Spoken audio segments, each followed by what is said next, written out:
നമസ്കാരം.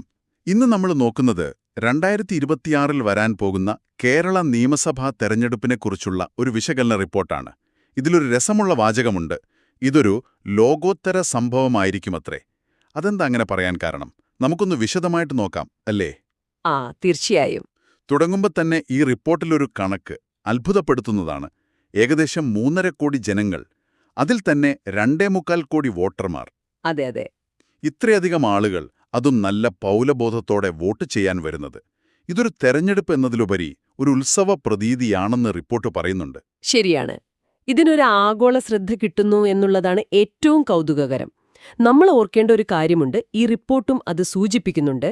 ലോകത്ത് ആദ്യമായിട്ട് ബാലറ്റിലൂടെ ഒരു കമ്മ്യൂണിസ്റ്റ് സർക്കാർ അധികാരത്തിൽ വന്നത് ഇവിടെയാണല്ലോ. ചരിത്രപരമായൊരു പ്രാധാന്യമുണ്ട്. അതെ. അപ്പോ 10 വർഷം പൂർത്തിയാക്കുന്ന ഒരു ഇടതുപക്ഷ സർക്കാർ, LDF സർക്കാർ, അവര് തുടരുമോ എന്നത് സ്വാഭാവികമായും ലോകം ശ്രദ്ധിക്കുന്നുണ്ട്. ശരിയാണ്. പക്ഷേ ഈ ശ്രദ്ധയ്ക്ക് കാരണം ഈ ചരിത്രം മാത്രമല്ല കേട്ടോ. റിപ്പോർട്ടിലെ മറ്റു ചില കാര്യങ്ങളും എടുത്തു പറയുന്നുണ്ട്. എന്തൊക്കെയാണത്? ഒന്ന്, കേരളത്തിലെ വോട്ടർമാരുടെ രാഷ്ട്രീയ പ്രബുദ്ധത. അത് വളരെ കൂടുതലാണ്. അത് പൊതുവെ പറയാറുള്ളതാണല്ലോ. അതെ. പിന്നെ തെരഞ്ഞെടുപ്പിലെ ഇവരുടെ ഒരു പങ്കാളിത്തം വളരെ സജീവമാണ്. അതുപോലെ ദേശീയ രാഷ്ട്രീയത്തിൽ കേരളം ചെറിയ സംസ്ഥാനമാണെങ്കിലും അതിനൊരു പ്രാധാന്യമുണ്ട്. സാമൂഹികമായും സാമ്പത്തികമായുമുള്ള സൂചകങ്ങൾ വെച്ച് നോക്കുമ്പോൾ. ശരിയാണ്. അപ്പോൾ ഇതൊക്കെ ലോകം ശ്രദ്ധിക്കുന്നുണ്ട്. പിന്നെ ശക്തമായ മുന്നണികൾ തമ്മിലുള്ള മത്സരവും, അതുപോലെ കാര്യങ്ങൾ റിപ്പോർട്ട് ചെയ്യുന്ന മാധ്യമങ്ങളും, അങ്ങനെ പല ഘടകങ്ങളുണ്ട്. ഈ പറയുന്ന രാഷ്ട്രീയ സാക്ഷരത എന്ന് പറയുമ്പോൾ അത് വോട്ടിംഗ് ശതമാനത്തിൽ മാത്രം ഒതുങ്ങുന്ന ഒന്നാണോ? അതോ നയപരമായ കാര്യങ്ങളിലൊക്കെ ജനങ്ങൾ ഇടപെടുന്നതിനെക്കുറിച്ചും റിപ്പോർട്ടിൽ സൂചനയുണ്ടോ?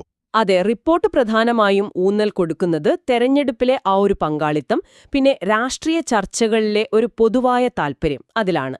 നയപരമായ കാര്യങ്ങളിലെ സ്വാധീനം എത്രത്തോളമുണ്ടെന്ന് ആഴത്തിൽ പറയുന്നില്ല. പക്ഷേ ഈ പ്രബുദ്ധത കാരണം തെരഞ്ഞെടുപ്പിലെ വിഷയങ്ങൾ കുറച്ചുകൂടി ഗൗരവമുള്ളതാകുന്നു എന്ന് വ്യക്തമാക്കുന്നുണ്ട്. പിന്നെ ഞാൻ നേരത്തെ പറഞ്ഞ പോലെ മുന്നണികൾ തമ്മിലുള്ള ഒരു വാശിയേറിയ മത്സരം, അതും ഈ ശ്രദ്ധയ്ക്കൊരു പ്രധാന കാരണമാണ്. ശരിയാണ്. അപ്പോൾ നിലവിലൊരു രാഷ്ട്രീയ സാഹചര്യം അതെങ്ങനെയാണ് ഈ റിപ്പോർട്ട് കാണുന്നത്?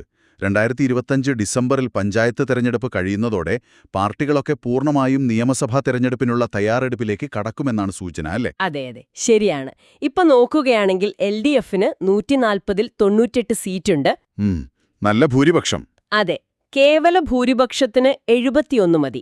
അപ്പോൾ UDFനെ സംബന്ധിച്ചിടത്തോളം കാര്യങ്ങൾ അത്ര എളുപ്പമല്ല. ശരിയാണ്. അവർക്കിപ്പോൾ 42 സീറ്റല്ലേ ഉള്ളൂ. അതെ, റിപ്പോർട്ടിലെ കണക്ക് വെച്ച് 42 സീറ്റാണ്. അപ്പോൾ 10 വർഷത്തിനു ശേഷം ഭരണം തിരിച്ചു പിടിക്കണമെങ്കിൽ കുറഞ്ഞത് ഒരു 29 സീറ്റ് കൂടി അധികം നേടണം. 71 എത്തണമെങ്കിൽ. 29, അതൊരു വലിയ സംഖ്യ തന്നെയാണ് നേടാൻ. അതൊരു വലിയ വെല്ലുവിളി തന്നെയാണ്. പിന്നെ ഇതിനിടയ്ക്ക് BJPയും ഒരു മൂന്നാം ശക്തിയായി മത്സര രംഗത്തുണ്ട്.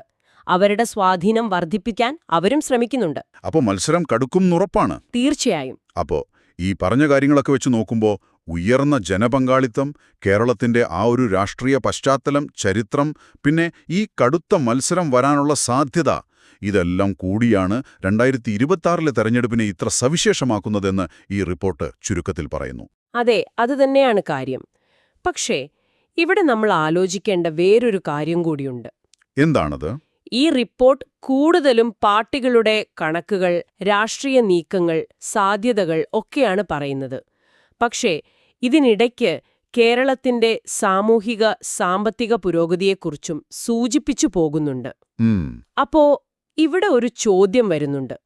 ഈ രാഷ്ട്രീയ ബഹളങ്ങൾക്കിടയിൽ 2026-ൽ വോട്ട് ചെയ്യാൻ പോകുമ്പോൾ സാധാരണക്കാരായ വോട്ടർമാർ, അവർ യഥാർത്ഥത്തിൽ എന്ത് മാറ്റങ്ങളാണ് പ്രതീക്ഷിക്കുന്നത്?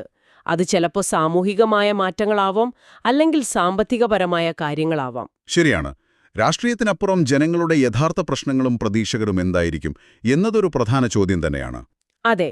ഒരുപക്ഷേ ഇത് നിങ്ങൾക്കും ഒന്ന് ആലോചിച്ചു നോക്കാവുന്ന ഒരു കാര്യമാണ്. ഈ തെരഞ്ഞെടുപ്പ് വരുമ്പോൾ എന്തായിരിക്കും പ്രധാനം? തീർച്ചയായും. ഈ വിശകലനത്തിൽ ഞങ്ങളോടൊപ്പം ചേർന്നതിന് വളരെ നന്ദി.